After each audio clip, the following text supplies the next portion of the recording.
The humiliation Zara Wilde adjusted the collar of her crisp white server's uniform for the 10th time that evening. Her palms slightly damp despite the cool air conditioning of the Cosmos Hotel's grand ballroom.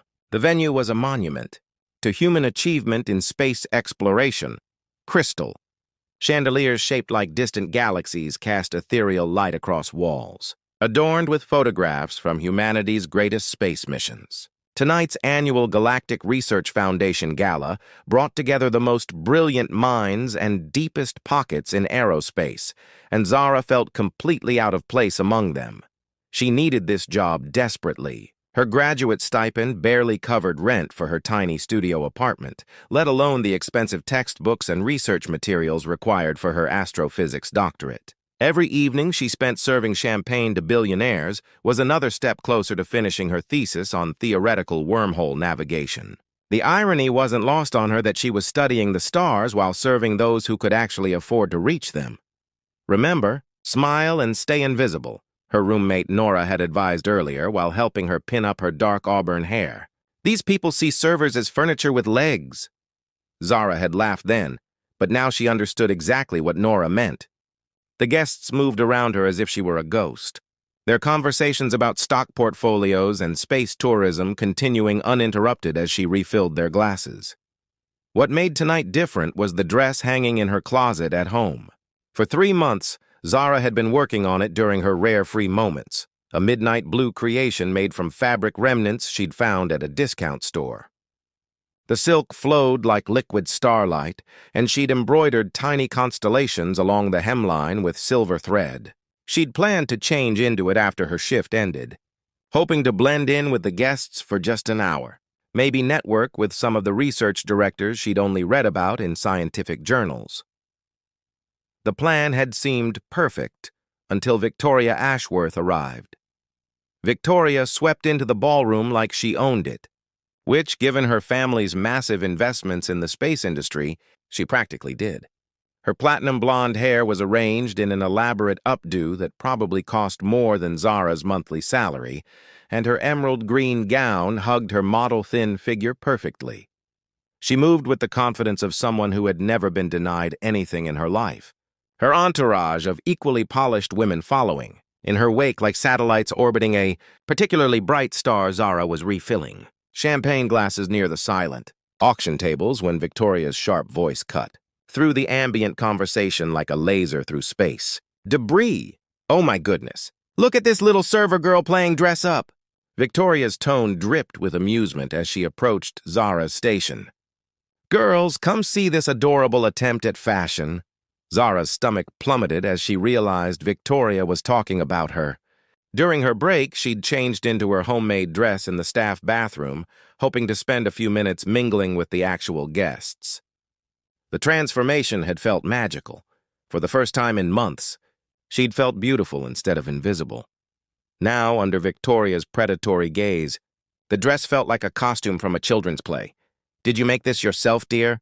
Victoria asked, circling Zara like a shark scenting blood. Her friends giggled behind perfectly manicured hands, their eyes glittering with the cruel delight of people who had never struggled for anything. "How crafty of you! Though I have to say, the workmanship is rather obvious, isn't it? You can always tell homemade from designer." Heat flooded Zara's cheeks, but she lifted her chin with what dignity she could muster. "Yes, I made it myself." Her voice came out steadier than she felt, though her hands trembled slightly as she set down her serving tray. How precious. Victoria clapped her hands together in mock delight. "Like a little girl playing princess. Though I suppose when you can't afford. The real thing." She let the sentence hang in the air like a poisonous cloud.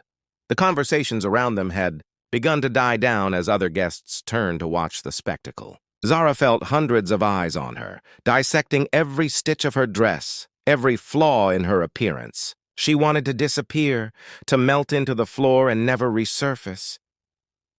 "I think it's beautiful," she said quietly, pride warring with embarrassment. She'd put her heart into every seam, every carefully placed embellishment. The dress might not be designer, but it was hers. Victoria's smile turned razor sharp. "Oh, it's certainly unique." She gestured grandly. "And somehow, Though Zara would never be entirely sure if it was accidental or deliberate, Victoria's champagne glass tilted, sending a cascade of golden liquid across Zara's midnight blue silk. The wine spread across her chest like a stain across the night sky, ruining hours of careful work in seconds. The fabric, which had looked like liquid starlight moments before, now appeared cheap and damaged under the ballroom's unforgiving lights. Oops! Victoria pressed a perfectly manicured hand to her mouth in a gesture of false concern. How clumsy of me. I do hope that wasn't your only dress, dear, though I suppose you can always make another one. The laughter that erupted from Victoria's circle seemed to echo through the entire ballroom. Zara stood frozen, wine dripping from her dress onto the marble floor, feeling smaller and more insignificant than she ever had in her life. She clutched her serving tray like a shield, fighting back tears that threatened to spill over and complete her humiliation. This was supposed to be her night to dream, to imagine herself belonging in this world of infinite possibilities and boundless resources. Instead, she felt like Icarus, her homemade wings melting under the harsh light of reality.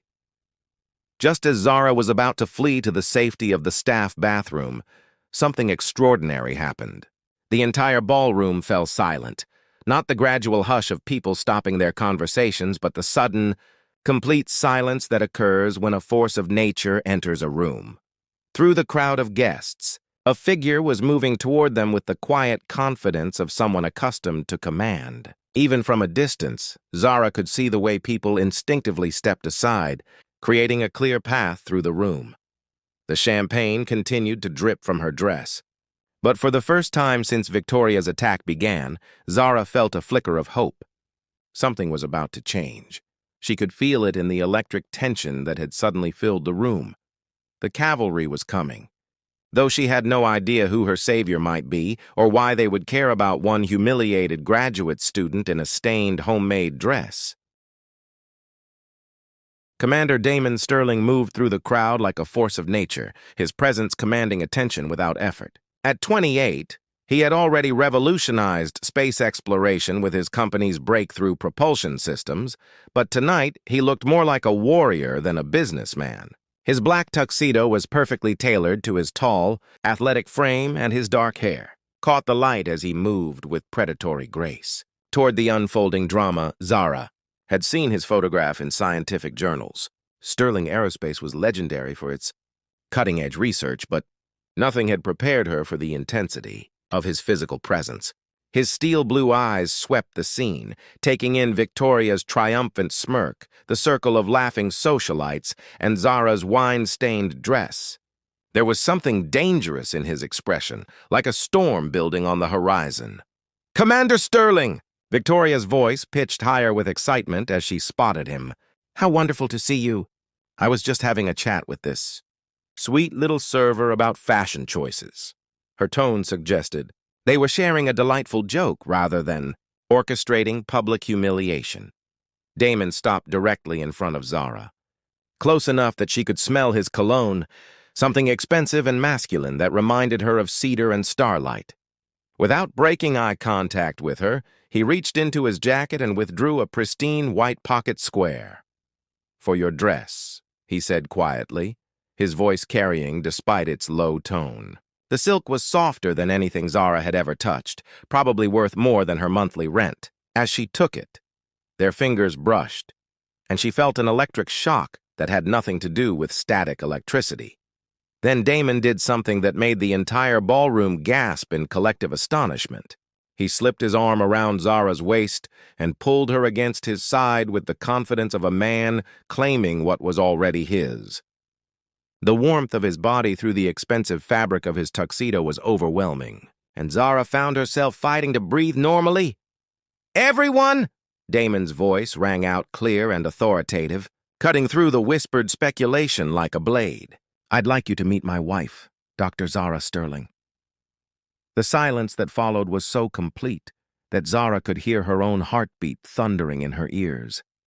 Champagne glasses froze halfway to lips. Victoria's face went through a fascinating spectrum of colors, from ivory to scarlet to an alarming shade of green. "Your wife?" Victoria's voice cracked like thin ice under pressure. Damon, what are you talking about? We had plans to discuss the merger between our family's companies tonight. Damon's arm tightened protectively around Zara's waist as he turned those steel blue eyes on Victoria with Arctic coldness. Did we? I must have forgotten. I've been rather distracted lately by more important matters. His gaze returned to Zara with something that looked remarkably like genuine affection. Haven't I, darling? Zara's mind reeled as she tried to process what was happening. This powerful, brilliant man, someone she'd admired from afar through his published research, was claiming her as his wife in front of Manhattan's elite. It was impossible, surreal, and completely insane. What are you doing? She whispered, her voice barely audible. Damon leaned down, his breath warm against her ear as he murmured, "Saving you." Play along. To the watching crowd, it probably looked like an intimate exchange between newlyweds. Helena Sterling, Damon's mother and the formidable matriarch of the Sterling dynasty, pushed through the crowd with the efficiency of an icebreaker cutting through frozen seas. She was an elegant woman in her 50s, her silver hair styled in a perfect chignon and her blue eyes sharp enough to cut glass. Damon, darling. Helena's voice carried the kind of authority that came from decades of commanding respect in a male-dominated industry. Surely you're not serious. This young woman is clearly a member of the serving staff. This young woman, Damon corrected with steel in his voice, is an astrophysics doctoral candidate at Columbia University, specializing in theoretical wormhole navigation. She's also my wife, and I expect everyone here to treat her with the respect she deserves. The crowd erupted in whispers and the soft clicking of smartphone cameras. Social media was about to explode with the news that the mysterious, notoriously private Commander Sterling had not only married in secret, but had chosen someone completely outside their rarefied social circle. Victoria stepped forward, her composure cracking visibly. This is ridiculous, Damon. You can't seriously expect anyone to believe you married this nobody without telling your own family. The temperature in Damon's voice dropped several degrees. Watch your tongue, Victoria. You're speaking about my wife. The menace in his tone made even Victoria take a step backward, though her eyes glittered with malice. Zara could practically see the gears turning in the other woman's head, already planning her revenge for this public humiliation. Ladies and gentlemen, Damon addressed the crowd with the same commanding presence he brought to corporate boardrooms and space mission briefings. My wife and I have had a long day. We'll be retiring for the evening. He guided Zara toward the exit with his hand never leaving her waist, the crowd parting before them like water around a ship's prow. Whispers followed in their wake, speculation, admiration, and in some cases, barely concealed envy. Once they were outside the ballroom in a quiet corridor lined with photographs of humanity's greatest space achievements, Zara finally pulled away from Damon's protective embrace. Her mind was spinning with questions, and her heart was still racing from the adrenaline of their dramatic exit. Are you completely insane? She hissed, keeping her voice low despite the relative privacy. You just told everyone I'm your wife. I don't even know you. Damon studied her face with those penetrating blue eyes, and for a moment she caught a glimpse of something vulnerable beneath his commanding exterior. You were drowning in there. Victoria Ashworth destroys people for sport. I've seen her do it before. She would have torn you apart just for her own amusement. So you lied to save me? Zara's voice shook with a mixture of gratitude and terror. Do you have any idea what you've done? The media will go crazy. People will want to know everything about me, about us. My research, my privacy, my entire life. It's all going to be exposed. I know exactly what I've done, Damon said calmly, though she noticed his hands were clenched at his sides. The question is, what are you going to do about it? Zara stared at him, wine still staining her homemade dress, her carefully pinned hair disheveled from the evening's chaos. I'm going to go home, change out of this ruined dress, and pretend this never happened. Damon pulled out his phone, the screen already lighting up with notifications. That's not an option anymore. Look! Zara's heart sank as she saw the headlines already forming on various news apps and social media platforms. Sterling Aerospace CEO's secret wife revealed. From server to socialite, the Cinderella story of Zara Sterling. Mystery woman steals Manhattan's most eligible bachelor. This is a nightmare, she whispered, leaning against the wall for support. Damon pocketed his phone and looked at her with an expression that was part apology, part determination. It doesn't have to be. I have a proposition for you. Despite everything that had happened, Zara found herself curious. What kind of proposition? Marry me, he said simply. For real this time, the corridor seemed to spin around her as his words sank in. You're definitely insane. Temporarily, Damon clarified, as if that made it any less crazy. 1 year. Help me convince my family and the board that I'm settled and responsible enough to lead the company's expansion into deep space exploration. In return, I'll fund your doctoral research completely, set you up with the best advisors in the field, and give you access to Sterling Aerospace's private research facilities. Zara's mouth fell open. Access to Sterling's facilities would accelerate her research by decades. Their quantum computers and experimental equipment were the stuff of legend in academic circles. Why me? She asked weakly. Why not marry someone from your own world? Damon's expression darkened. Because everyone in my world wants something from me, my money, my connections, my company. You're the first person I've met who looked at me tonight and saw a person rather than a transaction. I barely looked at you at all, Zara protested. Exactly. Something that might have been a smile flickered across his features. You were too busy being brilliant and brave to care about my net worth. The offer hung between them like a bridge across an impossible chasm. Zara thought of her tiny apartment, her mounting student loans, the research that might never see completion without proper funding. Then she thought of the way Damon had stepped in to protect her, claiming her as his own when she was at her most vulnerable. 1 year? She asked quietly. 12 months. We'll live together, appear at social functions, convince everyone our marriage is real. After that, we'll have a quiet divorce, and you'll have everything you need to change the world. Zara looked down at her stained dress, then back at Damon's serious face. Her life had already changed irreversibly the moment he claimed her as his wife. She could either run from it or use it as a launching pad to reach for the stars she'd always dreamed of studying. What about love? She asked suddenly. What if one of us falls for the other? Damon's expression didn't change, but something flickered in his eyes. I don't believe in love, Zara. I believe in mutual benefit, clear expectations, and calculated risks. As long as we both remember this is a business arrangement, we'll be fine. Zara extended her hand, still clutching his expensive pocket square. Okay, Commander Sterling, you have yourself a deal. As they shook hands in that elegant corridor, neither of them noticed the security camera in the corner, its red light blinking steadily as it recorded every word of their conversation. And neither of them saw Victoria Ashworth watching from the shadows, her face twisted with rage and something that looked remarkably like determination. The game was just beginning, and the stakes were higher than either of them could imagine. 2 months into their arrangement, Zara had settled into a routine that felt surprisingly natural at Damon's penthouse overlooking the Hudson River. The space was a perfect reflection of its owner, sleek, sophisticated, and filled with cutting-edge technology that made her inner scientist practically purr with appreciation.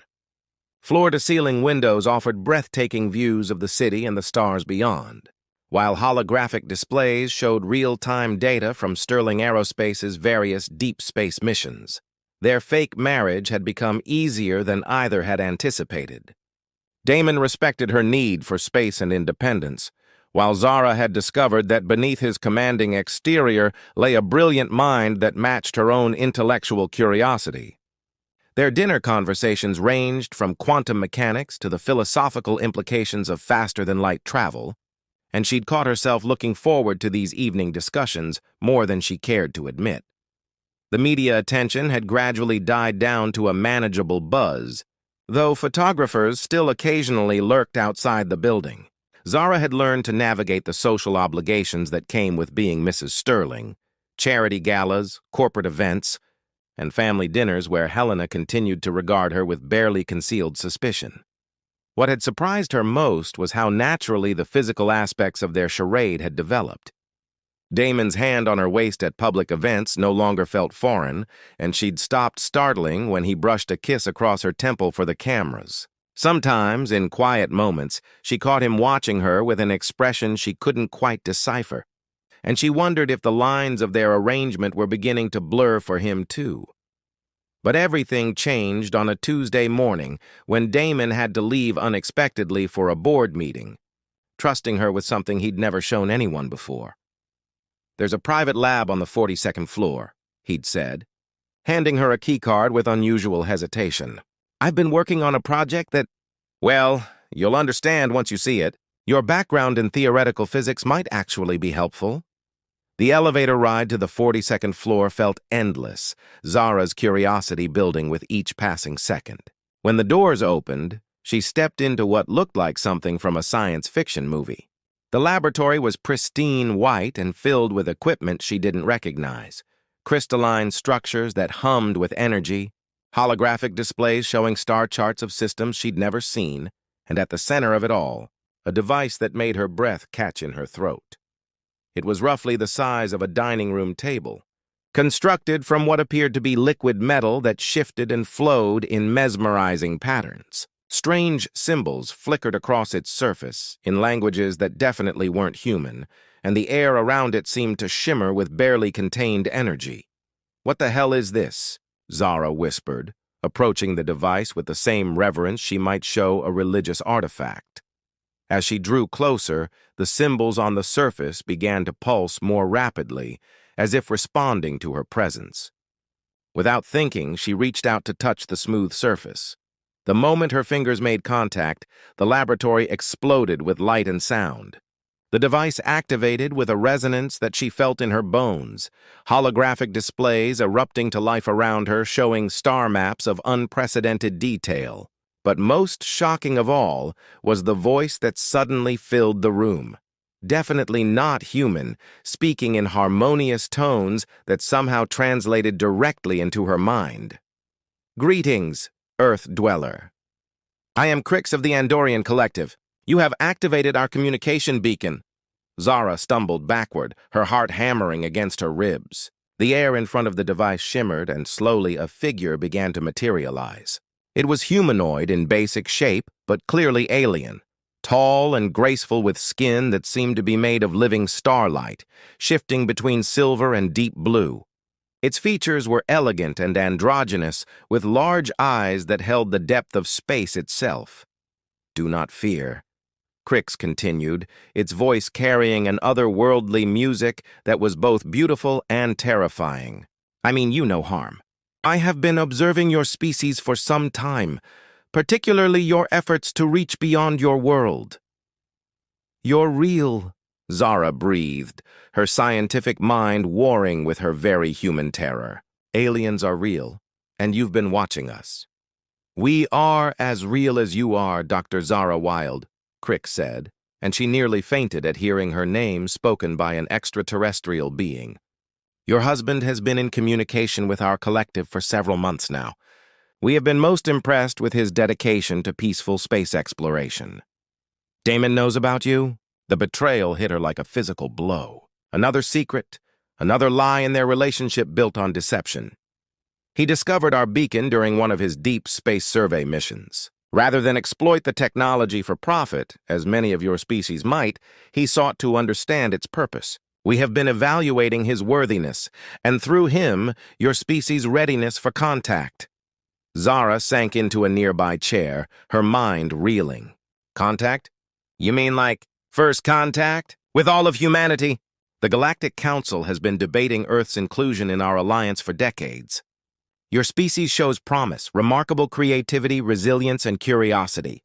But you also display concerning tendencies toward violence and exploitation of resources." The alien moved closer, its presence both alien and strangely comforting. "Your husband represents the best of human potential. His willingness to share this discovery rather than hoard it, his genuine desire to explore space for knowledge rather than conquest, these qualities have impressed the Council greatly. But," Zara could hear the unspoken caveat in Crix's tone, "but the Council requires proof that humanity can handle first contact responsibly. That you can accept beings different from yourselves without fear or aggression. Your husband has been working to demonstrate this, but the decision ultimately rests with the council. Zara stood up, her scientific curiosity overriding her fear. What kind of proof do they need? Integration, acceptance, the ability to work alongside alien intelligence without trying to control or destroy it. Your husband has passed every test we have given him, but individual merit alone is not enough. We need to see how your species as a whole would react. The implications hit her like a meteor strike. That's why Damon married me, isn't it? Not to avoid Victoria or help with his family, but because I'm part of this test somehow. Crix tilted its elegant head, and she could swear she saw something like sympathy in those cosmic eyes. Your union began as necessity, this is true. But I have observed the changes in both of you. What started as pretense has become something more genuine, has it not? Heat flooded Zara's cheeks. Even an alien could see what she'd been trying to deny to herself, that somewhere along the way her feelings for Damon had shifted from gratitude to something deeper and more dangerous. Does he know? She asked quietly. About how I feel? Human emotions are complex, but I believe your husband struggles with similar conflicts. The heart does not always follow the mind's careful plans. Before Zara could respond, the sound of the elevator arriving made her freeze. Damon's voice carried down the hallway as he spoke to someone on his phone, and panic flooded through her. Do not fear, Crix said, already beginning to fade. He will explain what he can. But remember, Dr. Wilde, the future of both our species may depend on the choices you make in the coming days. Choose wisely. The alien vanished just as Damon appeared in the laboratory doorway, his phone still pressed to his ear. When he saw Zara standing by the now dormant communication device, his face went pale. I'll call you back, he said into the phone, ending the call and pocketing the device. Zara, I can explain. Can you? She turned to face him, her emotions a whirlwind of betrayal, fascination, and something that might have been love. Because I just had a conversation with an alien named Crix, who seems to know an awful lot about our marriage and humanity's future in the galaxy. Damon ran a hand through his dark hair. A gesture she'd learned meant he was processing complex information rapidly. How much did Crix tell you? Enough to know that our marriage is part of some cosmic test to see if humans deserve to join an alien alliance. What I don't know is whether anything between us has ever been real, or if I'm just another part of your experiment. The pain in her voice seemed to hit him like a physical blow. He crossed the laboratory in quick strides, stopping just close enough that she could see the regret and something deeper in his steel blue eyes. It started as part of the test, he admitted, his voice rough with emotion. The council wanted to see how I would handle protecting someone I cared about, whether I could put another person's welfare above my own ambitions. But Zara, what I feel for you now, that's real. That's the most real thing in my life. How can I believe you? She whispered, tears threatening.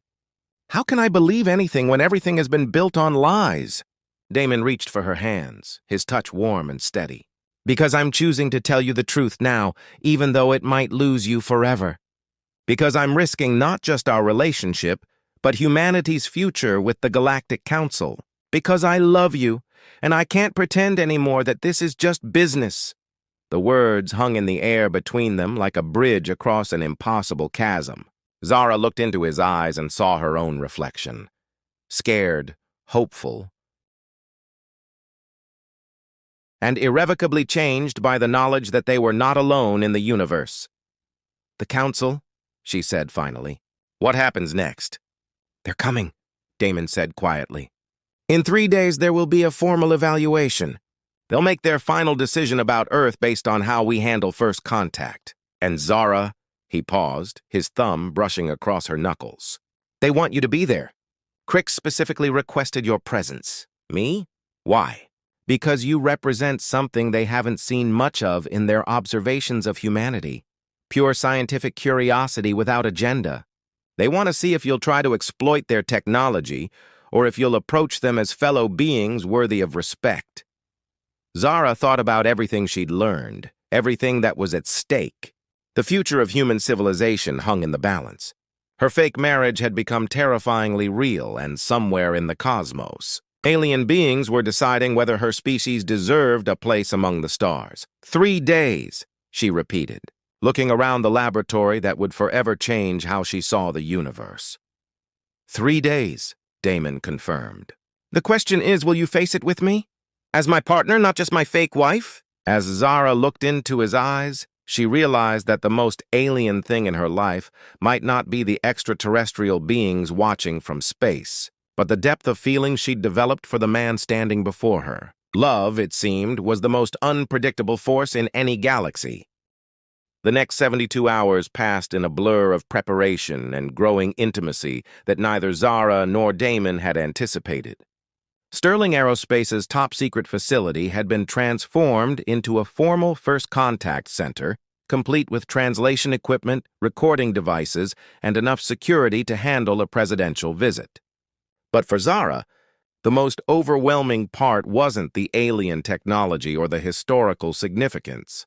It was the way Damon had begun looking at her. Gone was the careful distance he'd maintained during their arrangement. Now his eyes followed her with an intensity that made her pulse quicken, and when he thought she wasn't watching, she caught expressions of such tenderness that it took her breath away. The night before the council's arrival, they'd worked side by side until nearly dawn, fine-tuning the communication protocols, and somewhere between calibrating the translation matrix and reviewing first contact procedures, the careful walls between them had finally crumbled. "You should get some sleep," Damon had murmured as the city lights began to fade with approaching dawn. They were alone in the laboratory, surrounded by the gentle hum of alien technology and the weight of tomorrow's implications. "So should you," Zara replied, but neither of them moved from where they sat at the central console, their shoulders touching as they reviewed the final preparations. The proximity was intoxicating.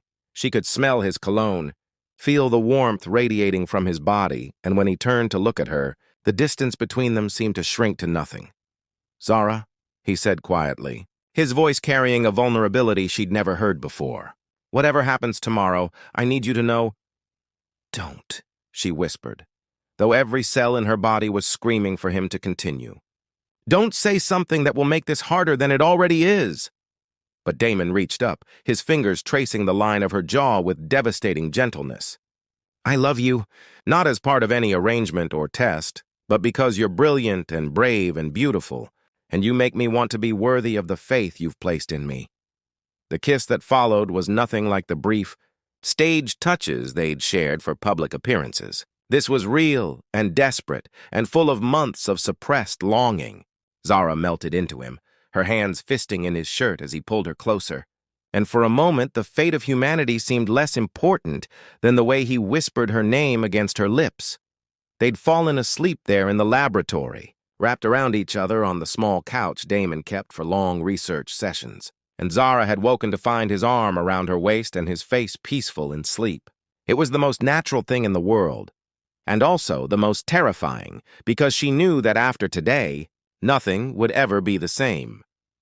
Now, as the designated time for first contact approached, Zara stood beside Damon in the laboratory wearing a simple blue dress that brought out her eyes. Her hair was pulled back in a professional chignon, but her hands trembled slightly as she watched the communication device activate with increasing intensity. "They're coming," Damon said, his own tension evident in the rigid set of his shoulders.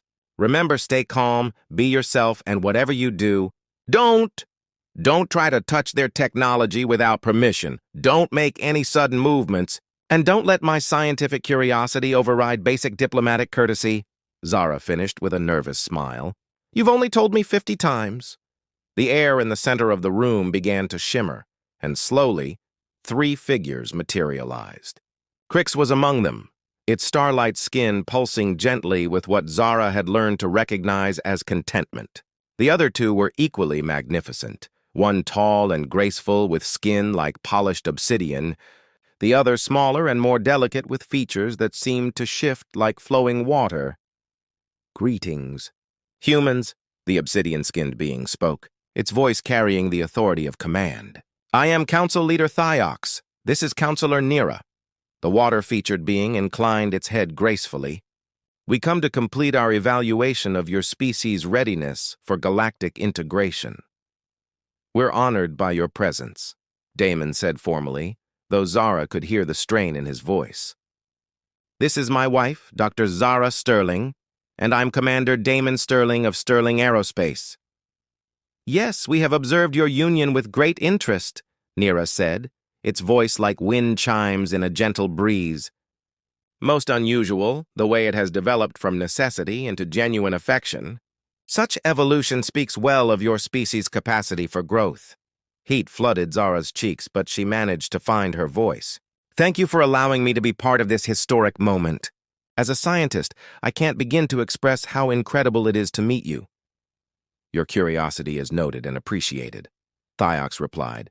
However, we must address a concerning development that threatens our positive evaluation of humanity. The temperature in the room seemed to drop several degrees. Damon stepped slightly closer to Zara, a protective gesture that didn't go unnoticed by their alien visitors. What kind of development? Damon asked carefully. Before any of the council members could respond, the laboratory doors burst open with a crash that made Zara jump. Victoria Ashworth strode in, flanked by what looked like a private security team and several people Zara didn't recognize carrying sophisticated recording equipment. Well, Victoria said, her voice dripping with triumph as she took in the scene. What do we have here? Secret alien meetings in the middle of Manhattan? How absolutely fascinating. Thiox! Crix's voice carried alarm as the three aliens immediately became more solid, their ethereal quality vanishing as they prepared for potential threat. This was not part of the agreement. The human Sterling assured us this meeting would be secure. Victoria, what the hell are you doing here? Damon demanded, his voice deadly quiet in a way that would have made any reasonable person retreat. Unfortunately, Victoria had never been accused of being reasonable. Claiming my rightful place in history, Victoria replied sweetly. Did you really think you could keep something this monumentally important to yourself? Alien contact affects all of humanity, not just you and your little fake wife. The words hit like physical blows. Zara felt Damon tense beside her, but it was Council Leader Thiox who responded first. Fake wife? The alien's voice carried a dangerous undertone that made the air itself seem to vibrate. Explain this accusation, human. Victoria's smile was razor-sharp as she pulled out her phone and activated a video that made Zara's blood freeze. It was security footage from the night of their arrangement, clear audio and video of their handshake agreement in the hotel corridor. 1 year, Damon's recorded voice said clearly. 12 months.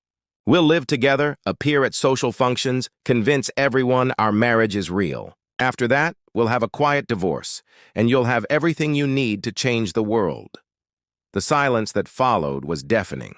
Zara watched the alien council members exchange looks that needed no translation, disappointment, concern, and something that might have been betrayal.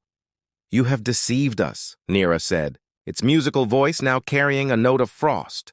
The bond we observed, the protection you showed for your mate, all of it was performance? No, Zara said desperately, stepping forward despite the obvious danger. It started as an arrangement, but it became real.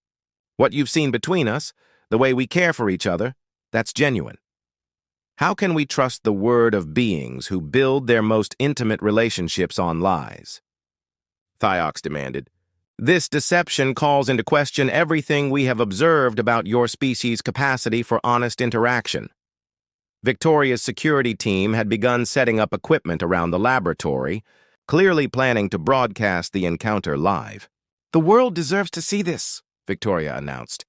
Humanity's first contact with alien life shouldn't be controlled by one man's corporate interests.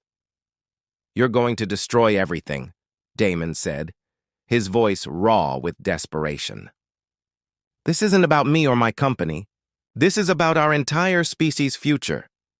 Our future should be decided democratically, not by some shadow arrangement between you and your alien friends, Victoria shot back. Besides, I'm sure these advanced beings will appreciate transparency over your little charade. Enough. Crix's voice cut through the argument like a blade. Council Leader Thiox, if I may, I have observed these humans more closely than any of us. While their initial arrangement was indeed deceptive, I believe their emotions have evolved beyond their original intent. The tall alien turned those cosmic eyes on Zara and Damon, who were now standing close enough to touch, united against the chaos surrounding them. However, Theox continued, this breach of security and the revelation of deception presents us with an unprecedented situation. We cannot make our final evaluation under these circumstances. What does that mean? Zara asked, though she was afraid she already knew. It means we must withdraw and reconsider whether your species is truly ready for contact. The dishonesty we have witnessed, combined with this aggressive invasion of a peaceful meeting, suggests that humanity may not yet possess the maturity required for galactic citizenship. Wait, Zara said, stepping forward with the same courage that had once driven her to reach for the stars despite having no way to afford the journey. You want to see how humanity handles first contact? Then let them decide. Not Victoria's version with her cameras and security teams, but real transparency. Let us broadcast this ourselves, honestly. And let our species show you who we really are. The suggestion hung in the air like a challenge to the universe itself. Damon stared at her with a mixture of admiration and terror, while Victoria's face went white with rage. You would risk global panic? The collapse of your social structures? The potential for violence and chaos? Nira asked. I would risk everything, Zara said firmly, for the chance to prove that humanity deserves to reach for the stars. And I would do it standing beside the man I love, whether our marriage certificate is legal or not. As she spoke, she reached for Damon's hand, their fingers intertwining with a rightness that no contract could define. Whatever happened next, they would face it together, not as part of an arrangement, but as partners who had chosen each other against all odds. The council members conferred in a rapid exchange of harmonious tones that the translation equipment couldn't interpret. Victoria's team continued their setup, preparing to broadcast what could either be humanity's greatest moment or its most catastrophic failure. And in the center of it all, Zara and Damon stood hand in hand, their love no longer a secret, but a declaration that some things transcended contracts, arrangements, and even the vast distances between stars. The next 6 hours transformed the Sterling Aerospace Laboratory into the most watched location on Earth. What had begun as Victoria's vengeful attempt to expose Damon's deception had evolved into something unprecedented. The first live, unfiltered broadcast of humanity's contact with extraterrestrial intelligence. News networks around the globe had picked up Victoria's initial stream within minutes, and now every major media outlet was connected to the feed. World leaders were being awakened in the middle of the night. Emergency sessions were being called at the United Nations, and social media exploded with reactions ranging from terror to wonder to outright disbelief. But in the laboratory itself, an unexpected calm had settled over the proceedings. After Zara's bold suggestion to let humanity witness first contact honestly, the Galactic Council had agreed to extend their evaluation period. They would observe not just Damon and Zara, but the entire planet's reaction to their presence.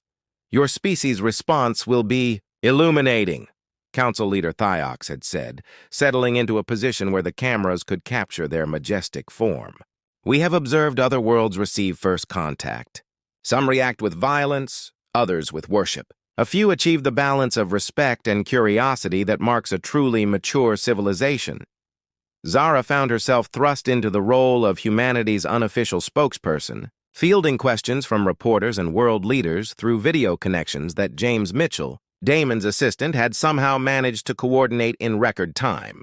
Her background in astrophysics and her obvious rapport with the alien visitors made her a natural choice, though she suspected Crix had influenced the Council's decision to communicate primarily through her. Dr. Sterling, came a question from a reporter in London. Can you tell us about the Council's intentions toward Earth? Are we in any danger? Zara looked to Crix, who pulsed with gentle starlight before responding. The Galactic Council does not conquer or destroy, the alien said, its voice somehow reaching every connected device simultaneously. We are explorers, teachers, and guardians. Our alliance offers knowledge, protection from hostile forces in the galaxy, and the opportunity to join a community of worlds dedicated to peaceful advancement. And what about the marriage controversy? This, from a reporter in Tokyo. How does your relationship with Commander Sterling affect this situation? The question hit like a lightning bolt, and Zara felt every eye in the laboratory, alien and human alike, focus on her. Beside her, Damon tensed, his hand finding hers in a gesture of support that was broadcast to billions of viewers. "The truth is," Zara said, her voice carrying clearly through the global transmission, "our marriage did begin as a business arrangement. Commander Sterling was trying to avoid a merger marriage, and I needed financial help for my mother's medical treatment and my research. But what happened between us?" She looked at Damon, seeing her own emotions reflected in his steel blue eyes. "Love doesn't follow contracts or timelines. It grows where it wants to grow." Victoria, who had been relegated to a corner of the laboratory after her security team was dismissed, stepped forward with a bitter laugh. "How touching.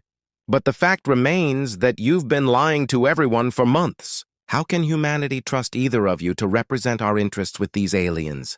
"An interesting question," Nira interjected, its water-like features shifting with what might have been amusement. "In our observations of various species, we have found that the capacity to evolve beyond one's original intentions is often a mark of wisdom, not weakness." Damon stepped forward, his CEO confidence fully engaged despite the unprecedented circumstances. "Victoria's right about one thing. Zara and I haven't been completely honest about our relationship.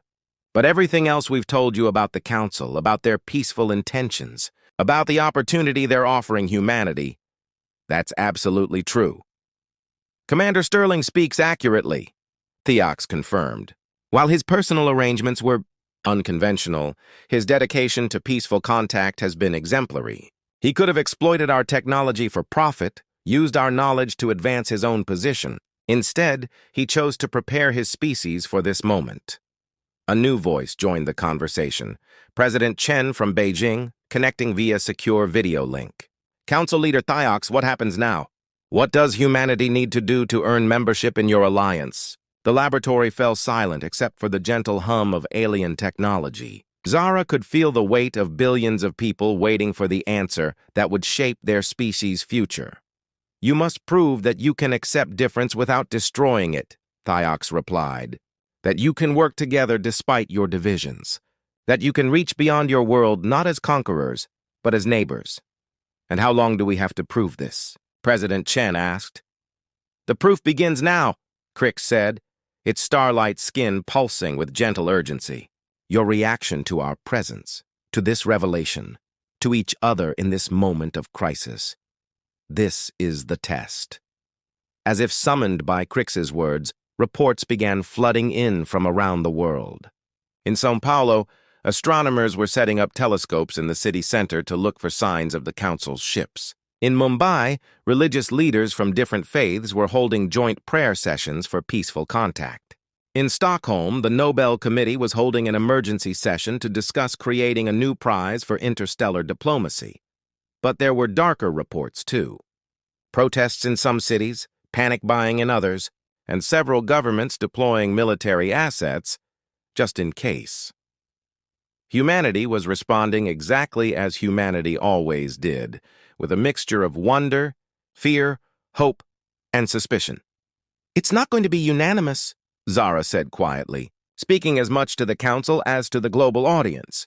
"Humans are messy and complicated, and we don't all agree on anything. But maybe that's not what you're looking for."